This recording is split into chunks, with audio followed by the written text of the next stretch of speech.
Welcome back to our channel. In today's video, we'll guide you on how to show notifications in WhatsApp on your PC. Let's get started. Step 1. Open WhatsApp on your PC. Step 2. Locate and click on the three dots icon located on the top right corner of the chats feed. Step 3. From the options that appear, click on Settings. Step 4. In the Settings menu, click on Notifications. Step 5. Look for Message Notifications and make sure it is checked. This ensures that you receive notifications for incoming messages on your PC. Step 6. Finally, click on Allow to grant WhatsApp permission to show notifications on your PC.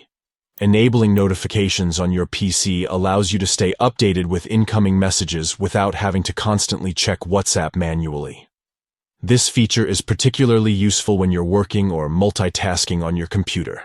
We hope you found this tutorial helpful. If you did, please give this video a thumbs up and consider subscribing to our channel for more informative tutorials like this one. Thank you for watching. If you have any questions or suggestions, please leave them in the comments below.